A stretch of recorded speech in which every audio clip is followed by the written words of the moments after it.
Bueno, y entonces, ¿cómo nos cuidamos? Ayer quedamos todos atónitos. Digo, claro, ¿nos pueden acercar así de fácil un postnet y robarnos todo el dinero? Porque a veces uno, cuando lo tiene en el celular, hay ciertas medidas de seguridad, las tarjetas de débito no. Bueno, para eso invitamos a Leonardo Gianzone, que nos acompaña hoy. Él es un experto en ciberseguridad. De hecho, es el director de la carrera de ciberseguridad de la Universidad del Gran Rosario. Gracias por venir, Leo. No, por favor, gracias por la invitación. Bueno, quedamos todos así asustados. A ver, ¿qué tan fácil es robar acercando un postnet el dinero de nuestras tarjetas? Vamos a empezar sacándonos del miedo. Digamos. Bien.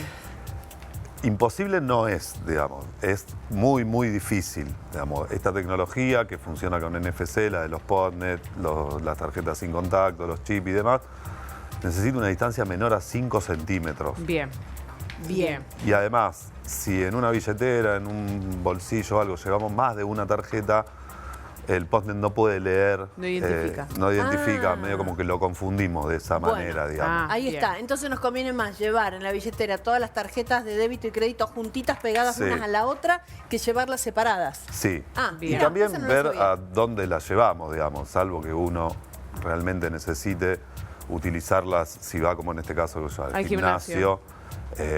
Muchas operaciones hoy se pueden hacer con un teléfono celular. Hay otras medidas de seguridad que hay que tener también con el teléfono celular porque si nos lo roban es peor quizá que si nos roban una tarjeta de débito o de crédito. Pero tratar de limitar el uso de las tarjetas al máximo, digamos. Ahora, en este sentido, Leo, bueno, decíamos, el caso del gimnasio en particular, se mostró, se veía en las cámaras que acercaba el postnet, o sea, con lo cual esta distancia que usted menciona es clave, se concretó. Ahora, decíamos con Sonia esto que mucho tiempo se decía que en Brasil también sucedía, que te acercaban un postnet a tu bolso, y de esa manera te podían copiar o clonar o sacar los datos de la tarjeta y hacer una compra. ¿Esto se puede?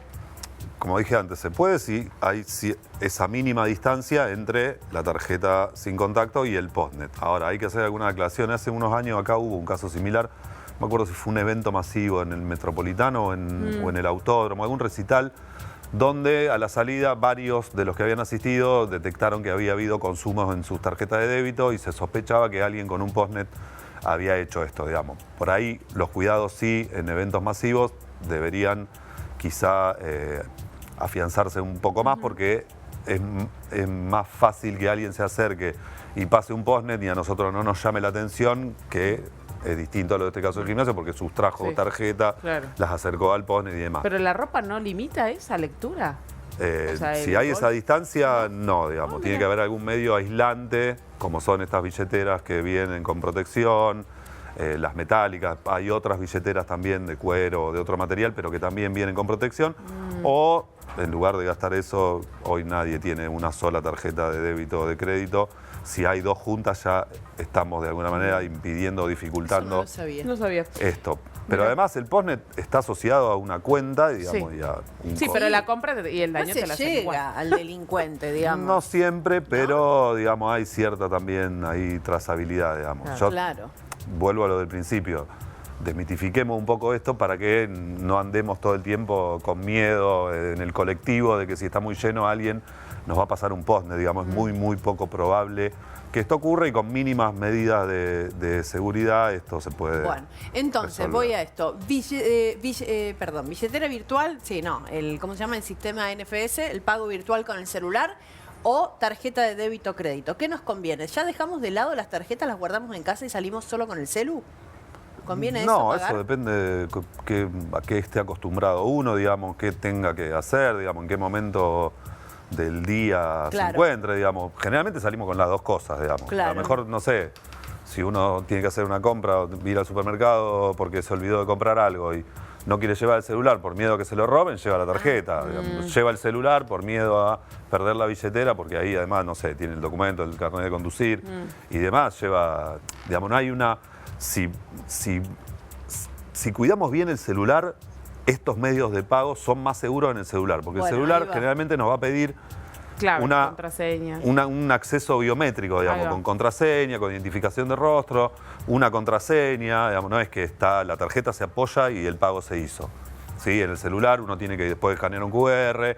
Si uno tiene estas medidas de seguridad, que repito, también hay que tenerlas en el celular para que si nos roban el celular no puedan acceder a este tipo de billeteras, Hoy todas automáticamente se cierran solas, digamos, si uno la deja inactiva va a tener que Cae. volver a ingresar, digamos, es un medio más seguro siempre y cuando también, digamos, cuidemos el celular Claro, bueno, y pero las medidas de seguridad si en del el celular. que ya hoy todos los celus tienen esta tecnología donde se les puede incorporar la billetera, ¿no? Para hacer el pago así en el supermercado, con postnet, Sí. donde vayan. Si es así, es más seguro entonces el celu porque tenés o la huella o el biométrico, que es la carita, es como más segurito, o un código, algo tenés que poner, no podés solamente apoyar y ya queda librado el Sí, pago. y nos evitamos también en lugares donde siempre se recomienda tampoco perder de vista la tarjeta de débito o de crédito, cuando está uno a lo mejor en un bar, en un restaurante, siempre pedir que nos acerquen el postnet, no que se lleven, o si no tienen un postnet inalámbrico, Ir uno hasta la caja y pagar ahí, porque ahí el riesgo que se corre es de que con alguna foto muy sencilla tomada de una tarjeta, esos datos después se Claro. puedan utilizar para realizar compras. Y en ese sentido, Leo, ¿qué recomendación darías si utilizamos la tarjeta física, ¿no? Como para modalidad de pago, para evitar estafas? ¿Qué No sistema? perderla de vista. No perder la vista y algún otro control. Por ahí se hablaba de que nos anuncien cuando hacemos las compras. Eso generalmente viene por defecto. Los bancos, las aplicaciones tienen activado por defecto una alerta. Una alerta. O sea, lo vemos permanentemente, los correos que llegan avisando que uno realizó un consumo. Si esto está activo, nos vamos a dar cuenta. Si alguien hizo un consumo con una tarjeta o un medio de pago nuestro, nos vamos a dar cuenta inmediatamente porque eso tarda segundos en aparecer. Y si uno está en un lugar y no hizo ese consumo, puede ahí denunciar. Respecto de la denuncia, hay otra aclaración muy importante que hacer. Tarjeta de débito, el consumo se desconoce lo más rápido posible junto con una denuncia formal. En las tarjetas de crédito hoy podemos acceder al resumen de cuenta de manera voluntaria y periódicamente sin necesidad de esperar que llegue el resumen de cuenta e ir ahí controlando, digamos. En los dos casos sugiero que uno tenga un control, no digo diario, pero periódico de los consumos que va haciendo, sobre todo si no tiene activadas estas alertas que avisan. Bien. Con las tarjetas de crédito hay que tener presente que esto quizá haga que no le prestemos tanta atención al resumen de tarjeta de crédito cuando llega, porque Claro. ya fuimos viendo los consumos, digamos. Ojo, porque cuando hay un consumo que nosotros queremos observar, discutir, decir que no hicimos y demás, Desconocer. tenemos 30 días Claro. desde que llegó ese resumen. ¿Sí? Muchas veces uno entra y ve que el consumo se hizo, pero está pendiente de pago porque lo hizo hace poco y falta o no cerró la tarjeta o no llegó aún Bien. el resumen. Pero al resumen prestémosle atención porque si hay que cuestionar o objetar algún consumo u operación que se haya hecho con la tarjeta de crédito, tenemos Claro. 30 días desde que llegó ese Bien. resumen de cuenta. Algunos métodos así. Sí, iba a medio- decir, medio- mito o realidad, dale. Sí, caseritos existen, esto de decir, bueno, entonces ahora ya con esto de las varias tarjetas juntas yo me quedé Sí, tranquila, con pero eso poner ya que uno tenga una sola. ¿Es verdad que el papel Aluminio. tipo aluminio o azo impide que... Sí, que se- funciona como ¿Funciona? aislante, digamos. Sí. Ah. Lo que pasa que es un poco cómodo, digamos. Poco cómodo. Claro, sacás el papel así, de todo Un envuelto. quemo, salí en el súper con todo el papel ahí aluminio. O las cajitas de estas cajitas que dicen Esta, así, las que tipo tetra. las tetra que tienen Tetrabric. Tetrabric, Aluminio claro. también. Bueno, Sí, aluminio se puede también. cortar Esa bien. además de cómoda de fe. Es fea, pero la podés tunear, ¿no? Claro, si yo pongo un pedacito de ese cartón adentro de la billetera, ¿también me bloquea? Sí, no está del todo comprobado, pero Puede ayudar. sugiero, si uno quiere estar seguro, digamos, con 2 o 3 tarjetas en la billetera, se va a impedir.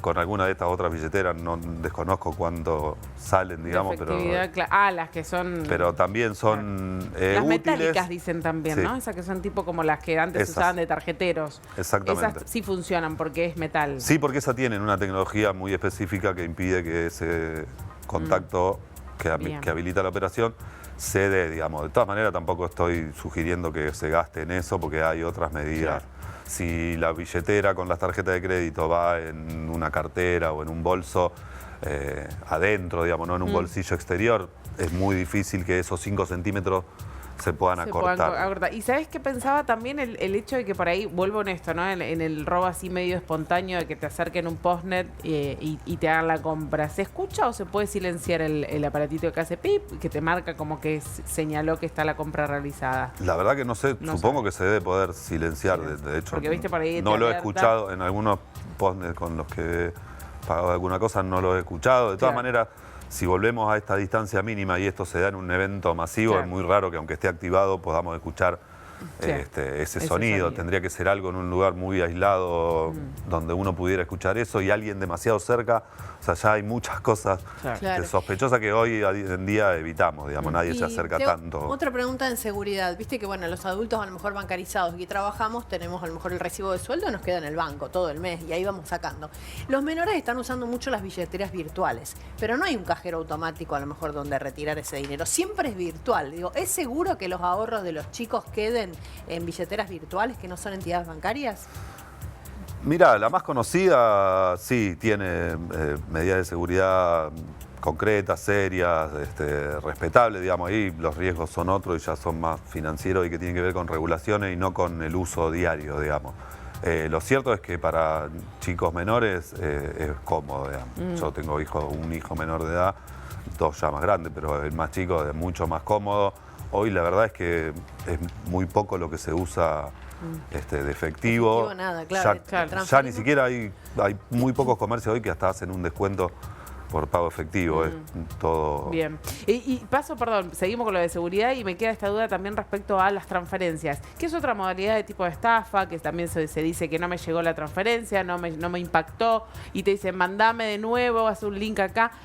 ¿Qué recaudos podemos tener en esto? Porque también la transferencia se usa mucho para hacer pagos y por lo general los adultos mayores son los que los apuran, que hemos visto el caso hace poquito también de una farmacéutica, donde son estafados. ¿Qué medidas podemos tener de recaudo? Primero, tener cuidado dónde se hacen este tipo de transacciones, porque generalmente son entre privados. Ahí ya no hay un comercio, ya no hay alguna compra de un artículo usado o la venta de algún artículo usado. Generalmente en Marketplace, digamos, una plataforma donde esto hay que tener muchos recaudos, digamos, porque es medio un territorio para la estafa muy Propicio. Muy propicio. Digamos, van a insistir, digamos, hay más una cuestión de ingeniería social, del cuento del tío, digamos. Porque está claro, si yo vendí algo a 300.000, me avisan y me pasan un comprobante que es muy fácil de modificar, de 3 millones, pero yo no tengo 3 millones en la cuenta, Claro. o sea, claramente no te equivocaste, digamos, o sea, no los tengo. Que fue creo que el caso de la farmacéutica de Oliveros. No tenía la plata, sacó un crédito para devolver algo que ni siquiera le había ingresado en su cuenta. Y después evitar, o sea, esa persona va a tratar de seguir contactándose, digamos, incluso habla una persona o alguien con una voz de persona mayor, algún familiar que detrás grita, mi mamá se está por desmayar, porque, digamos, todo es una cuestión de engaño, digamos. Si uno tiene claro que vendió por 300.000 y no me pasaron un comprobante de 300.000, me están engañando, digamos. Ojo, con esto no quiero decir que a la gente que le pasa, porque nadie está exento de que nos pase, nos agarra en un momento de haciendo otra cosa o de intranquilidad o de lo que sea. Y todos podemos ser víctimas de cualquiera de estas estafas, digamos. Bien. Bueno, Leonardo Gianzón, un experto entonces en ciberseguridad, que nos dio algunos tips para tener más claro el tema de cómo fue el robo de ayer y cómo tratar nosotros de evitarlo. Muchas gracias por la visita. Gracias, un placer. Muchas gracias.